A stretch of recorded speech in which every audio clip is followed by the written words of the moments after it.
আসসালামু আলাইকুম। ওয়ালাইকুম আসসালাম।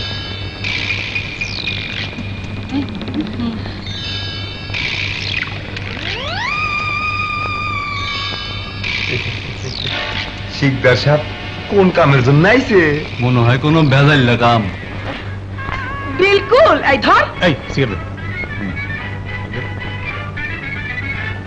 এই রিতা মাসির স্পেশাল পান যে একবার খাইছে, সে রিতা মাসিকে ভুলে গেলেও তার পান বি মাগার ভুলবার পারবো না।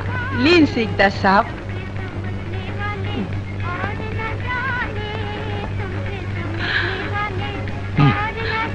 তোমার এখানে নতুন মেয়েদের কিভাবে এনে পরলোক খরিদ্দারদের চাহিদা মেটাও? আমার বেতনভুক্ত 4-5টি তারা মেয়েদের সাথে প্রেম করে এবং বিয়ের কথা বলে এখানে নিয়ে এসে বিক্রি করে দেয়। আবার কেউ কেউ বর সেজে বিয়ে করে বিক্রি করে দেয়। আমরা বড় বড় ধনবান লোকদের ছেলেদের কাছে তা আবার বড় অঙ্কের টাকায় বিক্রি করে দিই।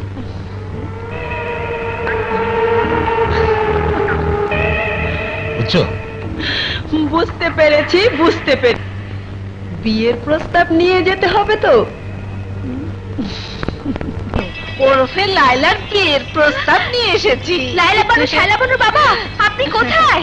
মা লাইলা বানু, মা শায়লা বানু, জি বাবা। বাবা, তোদের বিয়ের পর আমার এই বুকটা একদম খালি হয়ে যাবে রে। বললেই হলো, আমরা বিয়ে করব না। লাইলা বানুর বাবা অলরেডি লাইলা বানুর বিয়ের প্রস্তাব নিয়ে এসেছে আমার দুই সম্পর্কের খালাতো বোন। আসসালামু আলাইকুম দুলা ভাই। ওয়ালাইকুম আসসালাম। ঢাকায় থাকে, বহু বছর পর এসে পরিচয় দিয়ে বলল লাইলা বানুর জন্য বিয়ের প্রস্তাব নিয়ে এসেছে।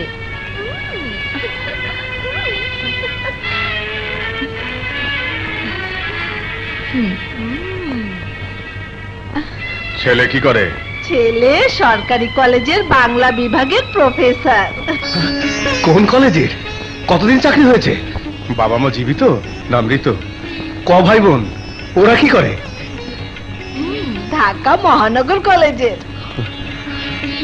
3 বছর হলো চাকরি হয়েছে। বাবা মা উভয়ে জীবিত, কোনো ভাই বোন নেই। ঢাকা শহরে নিজেদের দোতলা বাড়ি।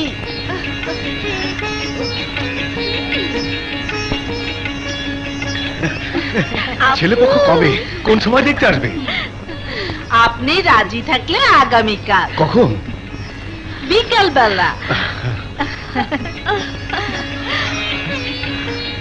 আলহামদুলিল্লাহ। তোমার নাম কি? লাইলা বানু। বাবার নাম অধ্যক্ষ এম এ মালিক। মা বিয়ে বিএড। 2 বোন, কোনো ভাই নেই। মাশাআল্লাহ, মেয়ে আমাদের খুব পছন্দ হয়েছে। আলহামদুলিল্লাহ।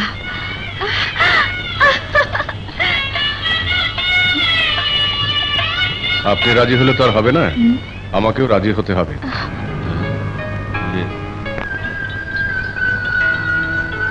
আমার প্রথম প্রশ্ন, মাইকেল মধুসূদন দত্ত কি করে সনেট পুরস্কার পেয়েছিল?